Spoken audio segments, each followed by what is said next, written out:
अब स्टेटमेंट क्या है कि नो पेन नो गेन। कुछ भी हासिल करने के लिए आपको तकलीफ उठाना पड़ेगी। विदाउट पेइंग प्राइस, कीमत चुकाए बगैर आप कुछ भी हासिल नहीं कर सकते। लेकिन sorry, no pain no gain, ठीक है। पेन मीन्स तकलीफ। अब तकलीफ का मतलब यहाँ परेशानी, और गेन माने हासिल करना। तो बगैर तकलीफ के, बगैर कुछ खोए कुछ चीज़ पा सकते हैं, बिना कुछ खोए। यानी कि आपको किसी भी चीज़ को पाने के लिए, किसी भी चीज़ को हासिल करने के लिए टाइम लगाना होगा। किसी भी चीज़ को हासिल करने के लिए कुछ खर्च करना पड़ेगा। कहते हैं किसी एक्सपेंसिव आइटम को ले या चीप आइटम को ले, आपको पैसा तो देना पड़ेगा ना। और जो चीज़ अगर आपको फ्री मिल जाए तो समझ लें फिर कोई ना कोई गड़बड़ है, कोई मसला है। फ्री में तो कोई चीज़ मिलती नहीं। Is it clear my point? लेकिन पेन क्या चीज़ है? किसी भी चीज़ को मुश्किल, पेन क्या है आपका? टीचर। Pain is teacher. आपको तकलीफ, आपको परेशानी, आपको मुश्किल, जो क्राइसिस या बहरान सिखाता है। आप सीखते हैं। बिना तकलीफ के आपको कुछ भी नहीं मिलेगा। तो पेन आपका टीचर। और हम क्या करते हैं? पेन से दूर हट जाते हैं। वो तकलीफ आ गई, परेशानी आ गई मेरे पास, अब मैं ये कुछ नहीं कर सकता। और हम क्या कहते हैं? Give up. गिव अप माने कहते हैं छोड़ देना। यानी जो आप काम कर रहे हैं, आपने उसको छोड़ दिया। ज़रा सी मुश्किल आई, आप पीछे हट गए। तो डोंट गिव अप, छोड़ना नहीं है। आप इंग्लिश सीख रहे हैं तो आपको सीखना है। अगर मुश्किल आती है तो आने दे, कोई मसला नहीं है। अगर कोई परेशानी आती है तो आने दे। ज़िंदगी में बहुत सारी परेशानी आएंगी। किस किस को आप गिव अप करोगे, किस किस को आप छोड़ोगे? Is it clear? तो पेन और ये तकलीफ जो भी आती है वो आपका टीचर है, आपके लिए ब्लेसिंग है। ये मुश्किल वक्त,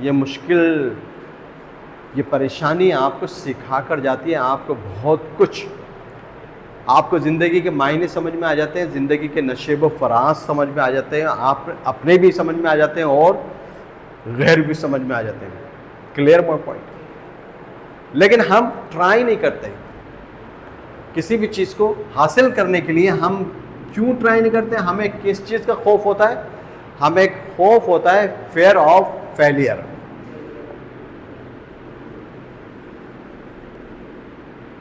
इज इट क्लियर? नाकामी का खौफ। अगर मैं नाकाम हो गया तो ये क्या कहेंगे? अगर नाकाम हो गया तो मेरे रिश्तेदार, मेरे दोस्त, यार क्या बोलेंगे? तो हमें ये फेयर ऑफ फेलियर कुछ करने ही नहीं देता। और हम कुछ शुरू करने से पहले ही ख़त्म कर देते हैं। यानी शुरू ही नहीं किया, वो एंड हो गया, उसका वाइंड अप, ख़त्म नहीं करेंगे। क्या होता है? हम अपने काम को शुरू करने से पहले कुछ लोगों से डिस्कस कर लेते हैं। ऐसा सही है? ऐसा ही है ना? और फिर उनकी ओपिनियन लेते हैं, और उनकी ओपिनियन सुनने के बाद before starting our work, finish, wind up, कोई काम नहीं करते। लेकिन अगर आप नाकाम हो गए, कोई काम करते हैं, इनिशिएटिव लेते हैं और आप काम को शुरू कर देते हैं। और आप जब काम शुरू करते हैं, और गॉड फॉरबिड मी, अल्लाह ना करे आप किसी काम को शुरू करें, लेकिन नाकामी होती है, तकलीफ आती है और नाकामी भी होती है। और ये नाकामी का मतलब ये है कि आप एक कदम करीब हो गए अपनी कामयाबी से। नेक्स्ट टाइम आपको बोलते हैं यार ये काम नहीं करना जिसकी वजह से मैं नाकाम हुआ। ऐसा ही होता है। तो फेलियर क्या है आपका? फेलियर जो किसी भी काम को करने के लिए is very simple highway to success.